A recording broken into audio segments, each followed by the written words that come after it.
जब जिंदगी मेहरबान हाथ सर से हट जाए तो पैरों के नीचे से जमीन भी फट जाती है।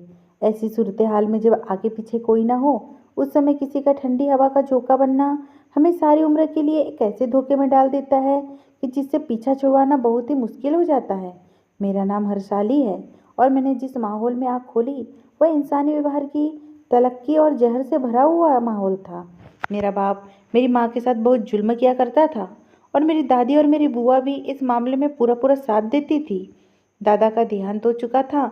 ना जाने मेरे बाप को मेरी माँ पर किस चीज़ का गुस्सा था कि छोटी से छोटी बात पर भी वो मेरी माँ को बुरी तरह से अपने गुस्से का निशाना बनाता था। और यह सब देखकर मैं बचपन से ही दिमागी मरीज बन चुकी थी। अब मुझे हर मर्द को देखकर डर लगता था और मुझे रोने पर भी बाप और दादी की तरफ से मार पीट का सामना करना पड़ता था। बच्ची होने के बावजूद भी मुझे रोने का हक नहीं था और मैं ऐसे ही घुट घुट कर अपनी आंखों के सामने अपनी माँ को मार खाते हुए देखती रहती थी। मैं 5 साल की थी और मुझे याद है कि मेरी माँ उस समय उम्मीद से थी। उसके बावजूद भी मेरे बाप मेरी माँ को मारने से बाज नहीं आता था। कुछ महीनों के बाद मेरी माँ ने मेरे भाई को जन्म दिया। भाई को देखकर मेरी दादी बहुत खुश हुई और मेरे बाप की तरफ से भी मेरी माँ पर जो जुल्म सितम होते थे वह कुछ कम हो गए थे, लेकिन पूरी तरह कम नहीं हुए थे। वह कभी कभी माँ पर हाथ उठाने से बाज नहीं आते थे। खानदान का वारिस देने की खुशी में अब मेरी दादी और मेरी बुआ ने भी मेरी माँ पर जुल्म करने थोड़े कम कर दिए थे। जब मेरा भाई 6 साल का हुआ था, उस समय मैं लगभग 11 साल की हो चुकी थी। ना जाने वह कौन सा मनुष्य दिन था जब मेरी माँ से बर्तन धोते हुए कांच का कोई बर्तन टूट गया था और उस रात मेरी दादी ने शोर मचा दिया। दादी का कहना था कि यह सेठ उनकी माँ का दिया हुआ था, इसलिए उनकी माँ की निशानी टूटने से मेरी दादी बहुत नाराज हो रही थी और मेरी माँ को मारने लगी। आवाज़ें सुनकर मेरे पापा भी बाहर आ गए और मेरी माँ को अपने माँ के कहने पर बुरी तरह से पीटने लगे। मेरी माँ के पूरे शरीर पर मार के निशान पड़ गए थे और उनके सर से भी खून बहने लगा था।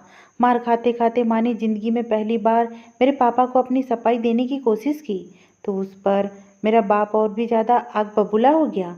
मेरी दादी के कहने पर उसी समय मेरे पापा ने मेरी माँ को घर से निकाल जाने का हुक्म दे दिया था। साथ ही साथ तलाक देने का फैसला भी सुना दिया। मेरी माँ पर तो जैसे आसमान टूट पड़ा था। माँ ने बहुत मिन्नतें की, लेकिन मेरे बाप को जरा भी दया नहीं आई। जब मेरी माँ अपने कुछ कपड़े उठाकर दोनों बहन भाइयों को अपने साथ ले जाने लगी तो मेरी दादी ने मेरे भाई को गोद में उठा लिया और कहने लगी, यह हमारे खानदान का वारिस है, तुम अपनी बेटी को लेकर जाओ, हम अपने बेटे को कहीं नहीं जाने देंगे। यह एक और जुल्म था जो एक माँ पर किया जा रहा था कि उससे उसकी औलाद भी छीनी जा रही थी। मेरी माँ की लाख विनती के बावजूद भी उन दरिंदों पर किसी भी चीज़ का कोई असर नहीं हुआ। यह सब देखकर मेरा भाई, जो उस समय सिर्फ 6 साल का था, बुरी तरह से रो रहा था और कह रहा था कि मुझे माँ के साथ जाना है, लेकिन मेरे बाप ने उसे भी थप्पड़ मारकर चुप करवा दिया और मेरी दादी मेरे भाई को जबरदस्ती गोद में ले अंदर चली गई। उसके बाद मेरे बाप ने मेरी माँ और मुझे धक्के मार के घर से निकाल दिया। मेरी माँ बहुत देर तक दरवाजे के बाहर बैठी मुझे अपने सीने से लगाए रोती रही। मोहल्ले वाले भी इकट्ठे हो चुके थे, उनकी तसल्लियाँ और दिलासे जारी थे, लेकिन मेरी माँ का तो सब कुछ लूट चुका था। मोहल्ले वाले मेरे बाप को गालियाँ दे रहे थे, लेकिन उन जही पर इन चीज़ों का क्या असर हो सकता था। बहुत देर तक वहाँ बैठे रहने के बाद मेरी माँ अपना सामान और मुझे लिए अपने माँ के घर की तरफ चल पड़ी। मैं जिंदगी में पहली बार अपनी नानी से मिलने जा रही थी, क्योंकि मेरी माँ को अपने घर वालों से मिलने की भी इजाज़त नहीं थी। हालांकि वह इसी शहर में रहते थे। जब मेरी माँ घर पहुँची तो जैसे घर में जलजला सा आ गया था। उनमें से किसी को भी उम्मीद नहीं थी कि बेटा पैदा होने के बाद भी मेरा बाप मेरी माँ को तलाक दे सकता है और फिर बेटे को भी छीन सकता है। मेरी 2 ही मामा थे और दोनों उस समय शादीशुदा थे। नाना इस दुनिया में नहीं थे और नानी ही जिंदा थी। वह बेटों के रहमो करम पर थी। उन्होंने अपने बेटों की मिन्नत करके अपनी बेटी को घर में रहने की इजाज़त तो दिलवा दी। मामा भी शायद इसलिए मान गए थे, शायद उन्हें लगता था कि पापा को अपनी गलती का एहसास होगा और वह मुझे और मेरी माँ को यहाँ से लेकर जाएंगे। लेकिन पापा तो जैसे ठान कर बैठे हुए थे। उन्होंने कुछ ही दिन में तलाकनामा मेरी माँ के पास भिजवा दिया था। उसके बाद तो जैसे घर में एक तूफान सा आ गया था। सब मेरी माँ के पीछे पड़ गए थे। मेरी दोनों मामियाँ और मामा मेरी माँ से बिल्कुल भी खुश नहीं थे। यहाँ तक कि मेरे दोनों मामा मेरी माँ पर ही इल्ज़ाम लगा रहे थे कि तुमने ही अपना घर नहीं बसाया, ज़रूर तुम्हारा ही कुछ कसूर रहा होगा, जो उस इंसान ने तुम्हें तलाक देकर घर से निकाल दिया। घर वालों का यह व्यवहार भी मेरी माँ को अंदर से तोड़ रहा था, लेकिन वो कर भी क्या सकती थी। जब पति ने तलाक दे दिया हो तो उसके बाद भाइयों से क्या उम्मीद रखी जा सकती है। और जब भाई ऐसे हो तो फिर उनकी पत्नियां कैसे जुल्म का कोई भी मौका हाथ से जाने देती। वहाँ पर रहने के बदले मेरी माँ को घर का सारा काम करना पड़ता था। मैं उस समय 11 साल की थी, इसलिए हर काम में मुझे भी घिसट लिया जाता था और सारा दिन मुझे भी जानवरों की तरह काम करना पड़ता था। मेरी नानी मजबूर थी और कुछ नहीं कर सकती थी।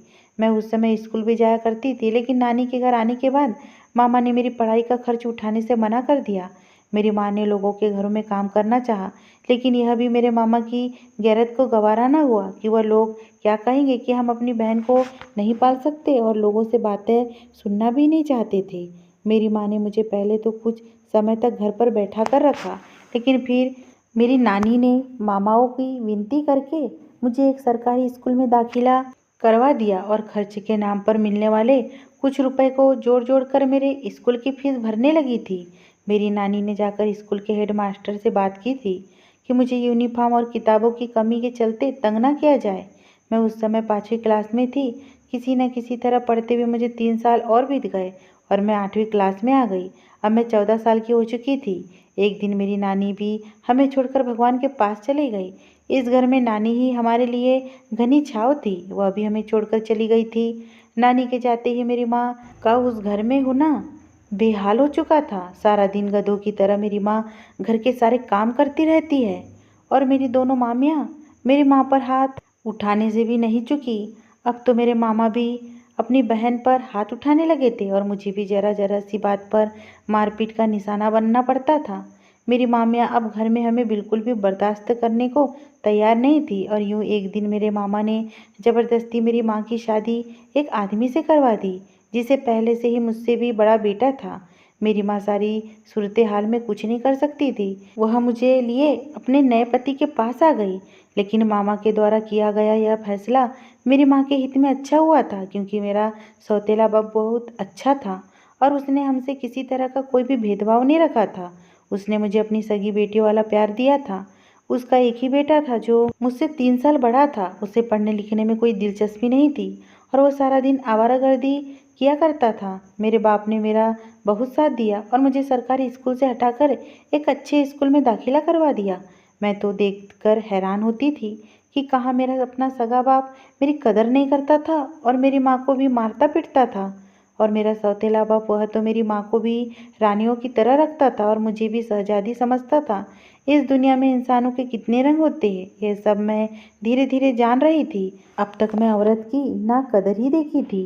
अब पहली बार किसी घर में औरत की कदर होते देख रही थी। मेरे सौतेले बाप की मेहरबानी से मैं दिल लगाकर पढ़ रही थी और अब एजुकेशन कर रही थी, जब मेरी ज़िंदगी में एक और हादसा हुआ जिसने मेरी पूरी ज़िंदगी को तहस नहस करके रख दिया था। मेरे उस सौतेले भाई ने कभी भी हम दोनों माँ बेटियों को दिल से स्वीकार नहीं किया था, लेकिन वह अपने बाप की वजह से चुप रहता था। हाँ, हमें देखकर अपनी हाव भाव चढ़ाना और हमसे बात न करना उसकी आदत बन चुकी थी। उसके बाप ने उसे कई बार इस बात पर डांटा भी था, लेकिन वह जवान खून था तो उस पर इस बात का कोई असर नहीं होता था। मैं इस समय 20 की थी और मेरा एजुकेशन का दूसरा साल चल रहा था जब एक दिन मेरी माँ और बाप एक हादसे का शिकार हो गए।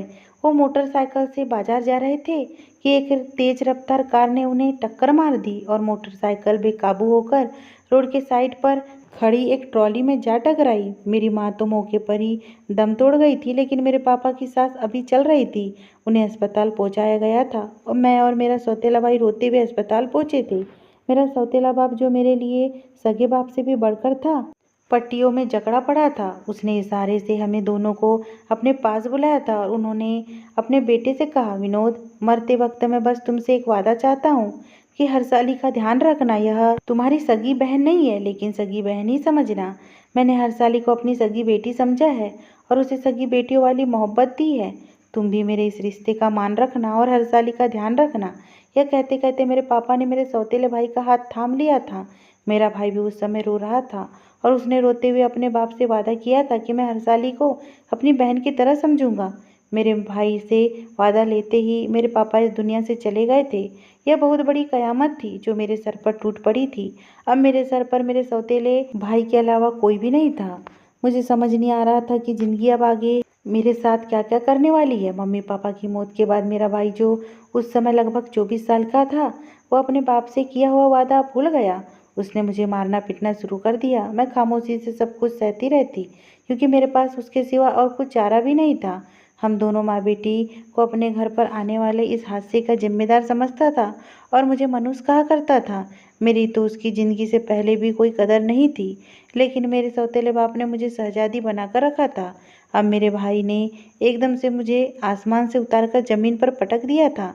मैं तो उसे अपना भाई ही समझती थी, भले ही वह सौतेला था, लेकिन उसने मुझे कभी भी अपनी बहन नहीं माना था। पापा के मरने के बाद पापा के किराने की दुकान मेरे भाई के कब्जे में आ गई थी, जिसने सारी जिंदगी कोई काम ही नहीं किया था। अब उसे कोई रोकने वाला भी नहीं था, तो वह धीरे धीरे गलत आदतों का शिकार होता चला गया और एक ही साल में जुए जैसी लत में लगकर उसने वह पूरी दुकान बर्बाद कर दी। यहाँ तक कि वह घर भी बेचना पड़ा। अब हम उसी घर में, जो मेरे सौतेले बाप की मलकियत थी, अब किराएदार बनकर रह रहे थे। लेकिन मेरे भाई ने इस सब से कोई सबक नहीं सीखा था और उसके जुए का सिलसिला लगातार जारी था। घर के हालात ऐसे हो चुके थे कि अब कई कई दिन तक खाने पीने को कुछ नहीं मिलता था। मेरी एजुकेशन पूरी हो चुकी थी और मुझे अपने रिजल्ट का इंतज़ार था। घर के हालात से मजबूर होकर मैं भाई से जॉब करने की अनुमति ली और मैं एक स्कूल में टीचर की पोस्ट पर भर्ती हो गई। वहाँ पर मेरी तनख्वाह अच्छी थी, लेकिन मुझे डर था कि मेरी तनख्वाह को भी मेरा भाई जुए की लत में उड़ा ना दे। अभी तक यह मेरा डर ही था और यह डर बेवजह भी नहीं था। जो मैं सोच रही थी वैसा ही हुआ। जब मुझे मेरी पहली तनख्वाह मिली तो वह सारे पैसे मेरे भाई ने छीन लिए, बल्कि वह उन पैसों को देखकर भी गुस्से में आ गया और कहने लगा, पूरे महीने की मेहनत के बदले इतने थोड़े पैसे क्यों लाई हो। मैं उसे भला क्या कहती, जो बिल्कुल ही बेगैरत हो चुका था। उसे कभी किसी बात से कोई फर्क नहीं पड़ता था, इसलिए मैं खामोश रही। जब पूरे महीने की मेहनत मेरे भाई ने छीन ली तो मैं साथ ही साथ ट्यूशन पढ़ाने का सिलसिला भी शुरू कर दिया। अब ट्यूशन वाले बच्चों को मैंने कह दिया था कि वह मुझे घर में फीस ना दे। मैं उन ट्यूशन पढ़ने वाले बच्चों के माँ बाप से बात की और उन्हें अपनी फीस के बदले घर का थोड़ा बहुत राशन देने को कह दिया, ताकि मेरे घर का खर्चा चलता रहे। और तनख्वाह का भी मैंने यह हिसाब रखा कि अगले महीने से मैं आधी तनख्वाह एक कमेटी में देना शुरू कर दी और आधी तनख्वाह ही घर लाने लगी। मैं भाई को नहीं बताया कि मैं ऐसा करना शुरू कर दिया है। उसे इतना ही कहा कि कॉलेज वालों ने मेरी तनख्वाह कम कर दी है।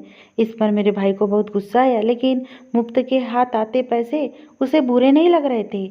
मैंने बैंक में अपना अकाउंट खुलवा लिया और 2-3 कमेटियों के पैसे जो मुझे मिले थे अब वहाँ पर जमा हो रहे थे।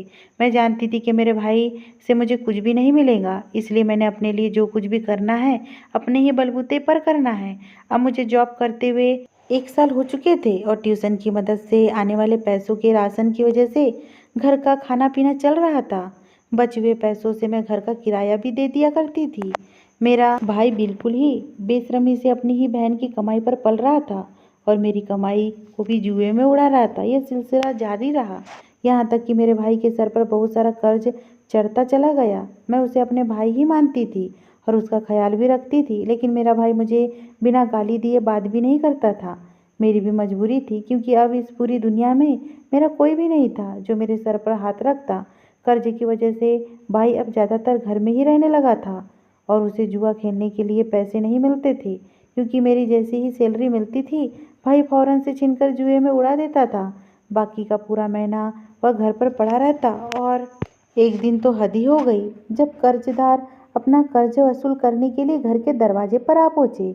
जब भाई ने उनसे कुछ समय मांगा तो वह भाई को मारते पीटते अंदर घुस आए और उनकी नज़र मुझ पर पड़ गई। उन्होंने मुझे पकड़ लिया और भाई से कहने लगे, अगर कर्ज नहीं दे सकता तो फिर अपनी बहन हमारे हवाले कर दे। मैं उसकी सौतेली बहन थी, लेकिन यह बात सुनकर भाई को गुस्सा आया और उसने लड़ने लगा। उन्होंने भाई को धमकी दी कि अगर तुमने 1 महीने में पैसे वापस ना किया तो हम तुम्हारी बहन को उठाकर ले जाएंगे और तुम्हें भी मार देंगे। यह कहकर वह लोग चले गए। पहली बार मैंने भाई के ऊपर गुजरने वाली मुसीबत का अंदाज़ा किया और मेरे अंदर की बहन की मोहब्बत जाग गई। मैंने अपनी ज़िंदगी की सबसे बड़ी गलती कर बैठी। मैं भाई से पूछी कि कर्ज की रकम कितनी है, तो पहले तो उसने मेरा मजाक उड़ाया, फिर एकदम से ज़मीन पर बैठ गया। वो मुझसे नफरत तो करता था, लेकिन जानता था कि मैं उसी की जिम्मेदारी हूँ। बेशक वो अपनी जिम्मेदारी निभा रहा था। वो कहने लगा, पैसे बहुत ज़्यादा है, तुम इतने पैसे नहीं ला पाऊंगी। मैं फिर भी जिद करते हुए भाई से पूछा कि नहीं, तुम मुझे बताओ कितना कर्ज है, मैं कोशिश करूंगी कहीं से भी पैसे लेकर तुम्हें दे दूँ। मैं जानबूझकर भाई को अपने अकाउंट और कमेटियों से होने वाले पैसे का नहीं बताना चाहती थी, क्योंकि फिर वह सारे पैसे ही ले लेता। लेकिन भाई को यह बात कहना भी मेरी यह बहुत बड़ी गलती साबित हुई थी। भाई ने मुझे बताया कि कर्जे की रकम 5 लाख है। इस समय तक मेरे अकाउंट में लगभग 12 लाख मौजूद थे, तो मैंने अपने फ्यूचर के लिए जमा कर रखे थे और प्राइवेट मास्टर्स की इम्तिहान की तैयारी भी कर रही थी। मैंने भाई से कहा कि भाई, अगर तुम वादा करो कि आगे से जुआ नहीं खेलोगे तो मैं तुम्हारा यह कर्ज चुकाने की कोशिश कर सकती हूँ। भाई एकदम मेरी तरफ हैरत से देखने लगा और कहने लगा, तुम्हारे पास इतने पैसे कहाँ से आएंगे। फिर एकदम से उसे गुस्सा आ गया और कहने लगा, तुम कोई गलत काम करने का तो नहीं सोच रही हो। मैंने भाई से कहा कि भाई ऐसी बात नहीं है, आप परेशान ना हो, आप चाहे तो मेरे साथ चलो। वह कहने लगा, नहीं, मुझे तुम पर भरोसा है, लेकिन भरोसा मत तोड़ना। पैसे मिलने के बाद सुनकर वो मुझसे नरमी से बात कर रहा था। मैंने उसे दोबारा से वादा करने को कहा तो उसने मेरे सर पर हाथ रखकर वादा कर लिया कि अगर मैं उसका कर्ज चुका दूंगी तो वह दोबारा जुआ नहीं खेलेगा।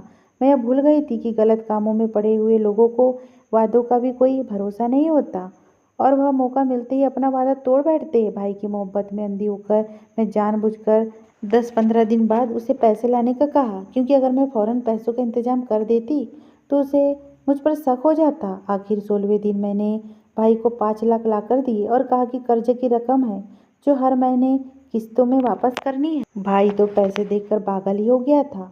उसने मेरी बात ही नहीं सुनी और फौरन सारे पैसे उठाकर घर से बाहर निकल गया। उस रात को बहुत देर बाद घर वापस आया और मुझे नशे में लग रहा था। पहली बार भाई नशे की हालत में घर आया था। मैं गुस्सा करते हुए कहा कि भाई, तुमने वादा किया था कि तुम कोई भी गलत काम नहीं करोगे। तो वह हंसने लगा कि बस यह आखिरी दिन था, आज के बाद मैं यह सब काम छोड़ दूंगा। मैंने सोचा कि भाई से पूछे कि कर्जे की रकम सच में कितनी थी, क्योंकि उसे समय वह नशे में था। हो सकता है कि भाई ने भी मुझसे झूठ बोला हो। मैं यूं ही भाई से पूछ लिया, कर्ज कितना था, तो वो कहने लगा, कर्ज तो 4 लाख का था, वो मैंने तो दे चुका हूँ, पर मैंने 1 लाख का दाव खेला है, जिसमें से ज़्यादातर पैसे तो हार चुका हूँ। अब मेरे पास सिर्फ 10,000 बचे। यह सुनकर तो मेरे गुस्से की हद ना रही। मैं गुस्से में भाई पर चिल्लाने लगी कि तुमने मेरी इतनी मेहनत से जमा किए हुए पैसे खर्च कर दिए। अब मैं कर्ज देने वालों को क्या जवाब दूंगी और हम कर्ज कहाँ से वापस करेंगे। मेरा गुस्सा करने पर और चीखने चिल्लाने पर भाई, जो पहले से ही नशे में था, उठकर खड़ा हो गया और मुझे बालों से पकड़कर मारने लगा और कहने लगा, तुम्हारी इतनी हिम्मत कि तुम मेरे सामने जबान चलाओ। तुम जॉब कर रही हो और कर्ज भी तुमने ही लिया है और तुम्हें ही ये कर्ज चुकाना होगा। मैं मार खाते हुए भाई से कहा कि वह पैसे भी तुम छीन लेते हो। यह सुनकर भाई ने मेरे मुंह पर एक थप्पड़ मार दिया और कहने लगा, मुझसे जबान चलाने की जरूरत नहीं है। उस दिन भाई ने नशे की हालत में मुझे बहुत मारा, यहाँ तक कि मारते मारते बहुत थक गया और फिर चारपाई पर पकड़कर सो गया। मुझे लगा कि मैं किसी जानवर के जंगल में आ फंसी हूँ। मुझे अपनी गलती का एहसास हो चुका था। मेरे जमा हुए इतने बड़ी रकम भाई उड़ा चुका था, लेकिन यह भी गनीमत थी कि मेरी इज्जत अभी तक सुरक्षित थी, वरना उन गुंडों का कोई भरोसा नहीं कि वो अपने पैसे हासिल करने के लिए मेरी इज्जत पर भी हाथ डाल देते। यह सब कुछ मेरे बर्दाश्त से बाहर होता जा रहा था, लेकिन मैं अब कुछ करने की पोजीशन में नहीं थी। सुबह होते ही जब भाई नशे के चुंगल से निकला तो उसने मुझे देखा तो उसे रात की सारी बात याद आ गई। मेरे पूरे चेहरे पर थप्पड़ के निशान थे और मेरा पूरा शरीर बुरी तरह दुख रहा था, यहाँ तक कि मेरी कलाइयों पर भी निशान है। भाई की आंखों में थोड़ी देर के लिए शर्मिंदगी झलकी तो मैंने मौका देखते ही रोते हुए भाई से कहा कि भाई, भगवान के लिए तुम गलत काम छोड़ दो, अभी समय है, सुधर जाओ। भाई खामोश रहा और चुपचाप उठकर बाहर निकल गया। उस दिन वह जल्दी ही घर वापस आया और आकर थकाहारा बिस्तर पर लेट गया। मैंने उससे पूछा कि भाई क्या हुआ, तो कहने लगा, कुछ नहीं। मैंने पूछा, तुम बताओ कि सही। तो वह कहने लगा, मुझे कहीं भी काम नहीं मिल रहा है, सब मुझे जुआरी समझते हैं और मुझे ऐसे देखते जैसे मैं उनके पैसे लेकर भाग जाऊंगा। मैं अब क्या कर सकता हूँ। लोगों का डर सही था। जुआरी को जुए की लत लग जाए तो वह कुछ भी नहीं देख सकता। लोग उसे इसीलिए काम नहीं देते थे कि उनका पैसा लेकर उड़ेगा। मैं वहाँ से हट गई और उसके लिए खाना बनाने लगी। अगले महीने से मैंने अपनी पूरी तनख्वाह कमेटी में देना शुरू कर दी ताकि मैं अपना नुकसान पूरा कर सकूं और कुछ इतने पैसे जोड़ सकूं कि आगे की पढ़ाई करने के बाद किसी अच्छी जगह पर जॉब कर सकूं। भाई ने दोबारा जुए का सिलसिला शुरू कर दिया था। भाई की उम्र 28 साल हो चुकी थी और मैं 25 साल की हो गई थी। मेरा मास्टर्स पूरा हो गया था और मेरे अकाउंट में अच्छी खासी रकम भी मौजूद थी। एक बार फिर जुए के सिलसिले की वजह से भाई पर कर्ज हो गया था। वह गुंडे फिर घर आ गए थे। उन्होंने फिर से मुझे मारते हुए भाई को धमकाया कि अगर तुमने पैसे 1 महीने में ना दिए तो फिर हम तुम्हारी बहन को तुम्हारे सामने ही बेइज्जत करेंगे। यह कहकर वो लोग चले गए। मैंने भाई की तरफ शिकायत नज़रों से देखा तो इस बार उसका सर भी झुका हुआ था और वह गहरी सोच में डूबा हुआ था। मैंने कहा, भाई अभी तो पिछला कर्ज भी नहीं उतरा, अब तो मैं तुम्हें कहीं से कर्ज भी नहीं ला कर दे सकती। लेकिन भाई ने मेरी किसी बात पर कोई जवाब नहीं दिया। वह मेरी तरफ अजीब सी नज़रों से देख रहा था। अब मुझे उसकी नज़रों से डर लग रहा था। कुछ देर बाद उठकर बाहर चला गया। इस बार उसने मुझे कर्ज की कोई बात नहीं की। एक दिन मैं ट्यूशन पढ़ाने के बाद और भाई का खाना तैयार करके रखने के बाद मैं बाहर सो रही थी। उस समय आधी से ज़्यादा रात गुजर चुकी थी और भाई घर नहीं आया था। मैं उसका खाना तैयार करके रख देती थी। वो आता था और खा लेता था और कभी कभी मुझे खाना ऐसे ही पड़ा हुआ मिलता था। तभी मुझे घर में कुछ बातें करने की आवाज़ सुनाई दी और हैरान हुई कि घर के अंदर से आवाज़ आ रही है। और तभी मैंने महसूस किया कि मेरे कमरे के दरवाजे पर लोग खड़े हैं, जिनमें से एक मेरा भाई है। मैं एकदम से डर गई और सोने की एक्टिंग करते हुए उनकी बातें सुनने लगी। तभी हल्की सी आवाज़ के साथ मेरे कमरे का दरवाज़ा खुल गया था। आने वाले ने मेरे कमरे की लाइट ऑन कर दी थी। भाई ने उसे आदमी को कह रहा था, देख लो, यही है, तुम परसों आकर इस लड़की को ले जाना, क्योंकि एक रात तो मैं इसके साथ गुजारूंगा। अरे यह मेरी सगी बहन नहीं है, मैं तो बेकार में ही इसे बहन समझ बैठा था। इसके साथ तो मेरा कोई रिश्ता भी नहीं है। इतनी खूबसूरत नाजुक कली मेरे घर में मौजूद है और मैंने इसका रस नहीं पिया। पहले इस कली का रस पीने का हक मेरा है, उसके बाद यह कली दूसरे भौरे के पास जाएंगी। यह कहकर उसने दूसरे आदमी की तरफ देखा जो भूखी नज़रों से मेरी तरफ देख रहा था। उसके बाद भाई घर से बाहर चला गया। पीछे पीछे वह आदमी भी चला गया। वह दोनों घर के दरवाजे के बाहर खड़े बातें कर रहे थे।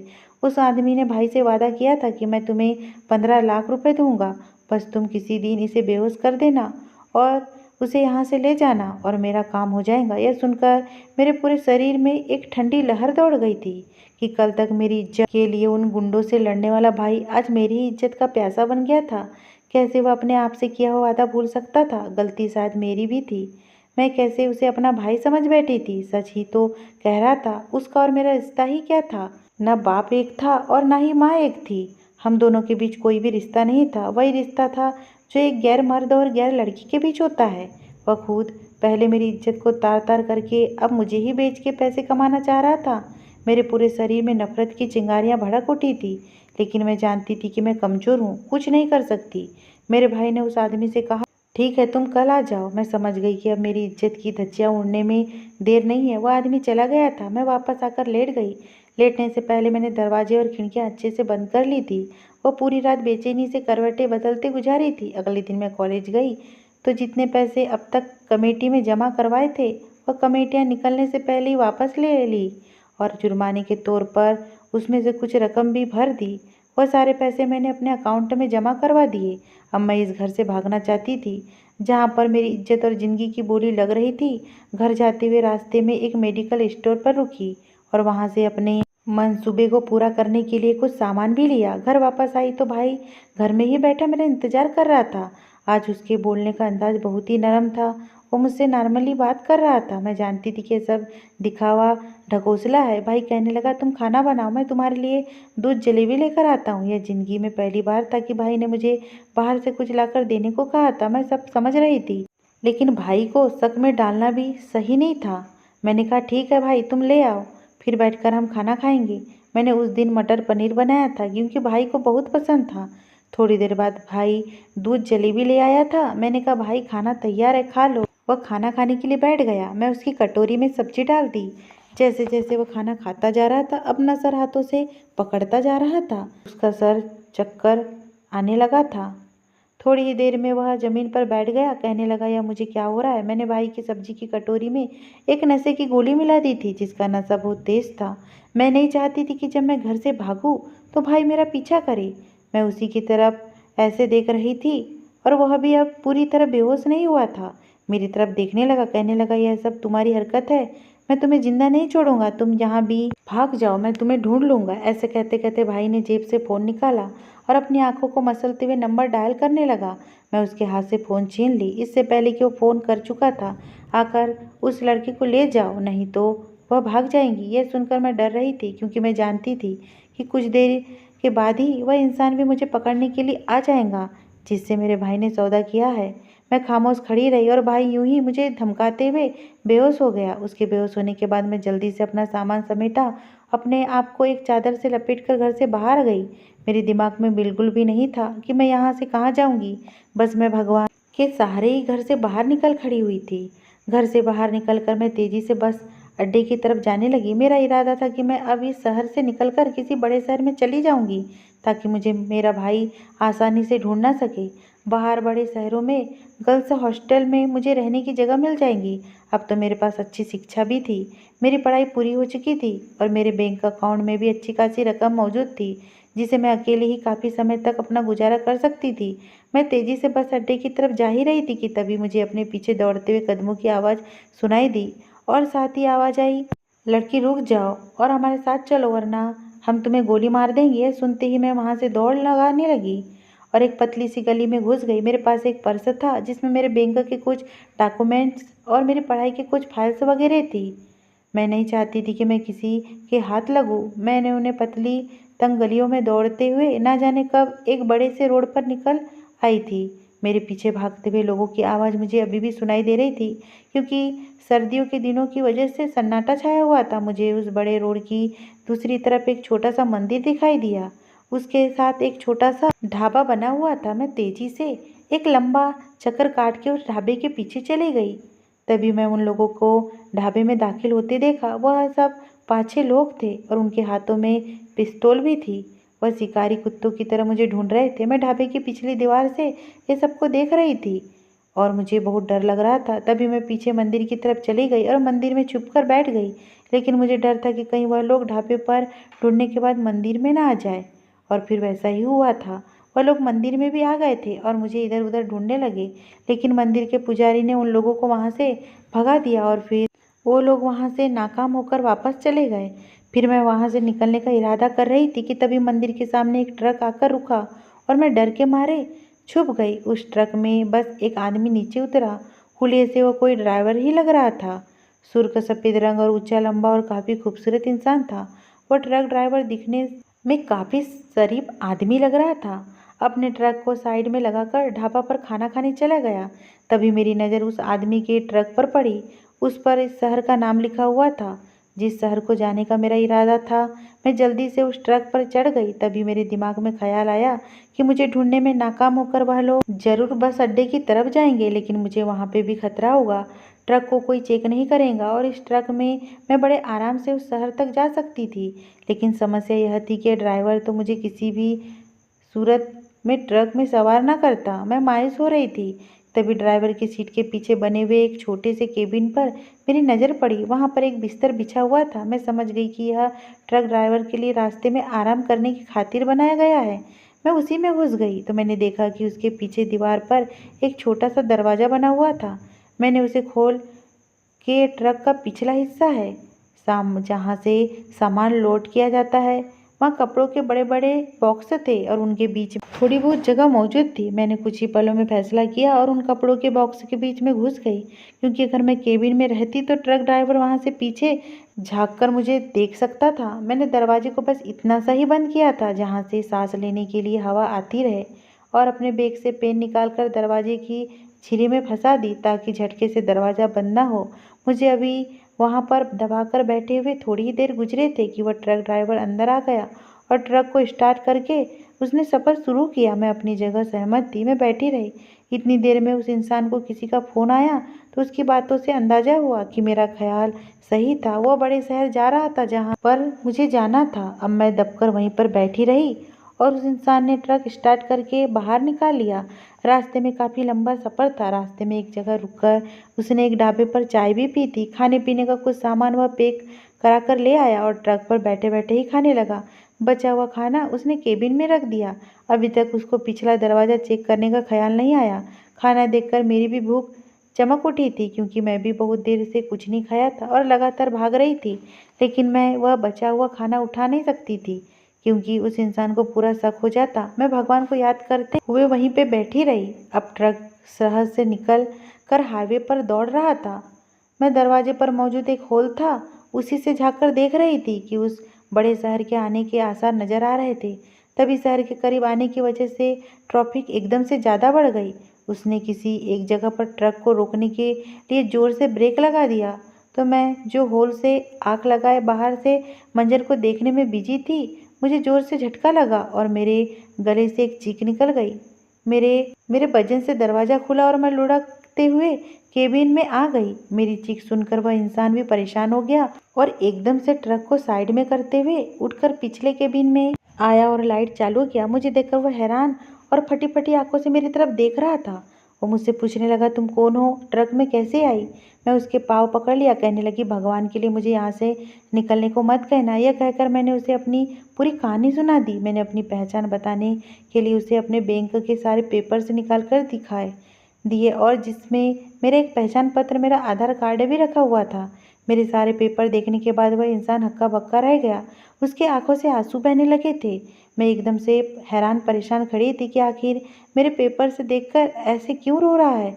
तभी उसने मुझे मेरे नाम से पुकारा और कहने लगा, हर्षाली दीदी, आपने मुझे पहचाना नहीं। मैं हैरत से उसकी तरफ देख रही थी। तभी उसने अपना आधार कार्ड मेरे सामने रख दिया और मेरा आधार कार्ड देखकर जो हाल उसका हुआ था वही मेरा हुआ। मैं फटी फटी आंखों से उसे देख रही थी और फिर जब मैं उसे गौर से देखा तो मैं एकदम से ही उसे पहचान गई। यह तो मेरा छोटा भाई था, जिसे मेरे बाप ने ज़बरदस्ती अपने पास रख लिया था।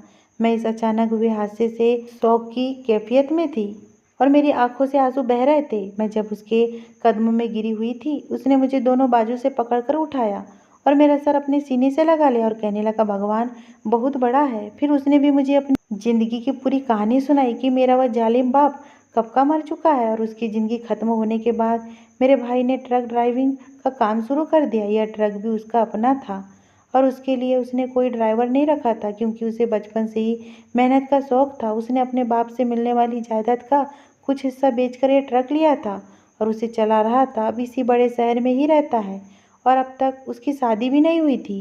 मैंने भगवान के इस चमत्कार पर हैरानी थी। वह कैसे लोगों को अपनों से मिला देता है। उसके बाद की कहानी बहुत छोटी है।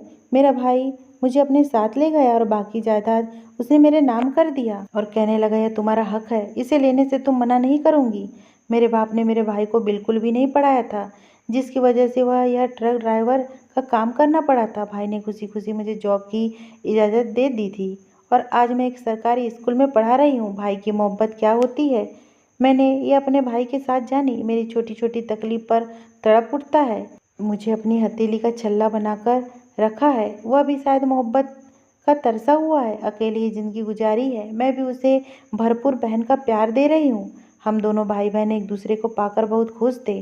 भाई ने मेरी शादी भी करवा दी है। अब मैं अपनी ज़िंदगी में बहुत खुश हूँ। आज मेरे भाई की शादी है और मैं सोच रही हूँ कि अपने पति से कहूँ कि मुझे अब भी भाई के साथ ही रहना है। मेरा भाई बहुत अच्छा है और इसी तरह मेरा पति भी बहुत अच्छा है। आज तक मेरे भाई मेरे साथ रहता आया है। मैं चाहती हूँ जब भाई की शादी हो जाए तब भी हम सब लोग साथ में मिलकर रहें। मेरे पति ने मेरी बात मान ली। मैंने भाई से भी कहा कि भाई, जब आपकी शादी हो जाएगी तब भी हम सब मिलकर एक ही घर में रहेंगे। और ऐसा ही हुआ। शादी के बाद भाई भाभी और मैं और मेरा पति एक ही घर में खुशी खुशी ज़िंदगी गुजार रहे हैं। अगर ये स्टोरी आपको पसंद आई हो दोस्तों और चैनल पे नए हो तो प्लीज़ चैनल को सब्सक्राइब कीजिए और वीडियो को लाइक कीजिए। धन्यवाद।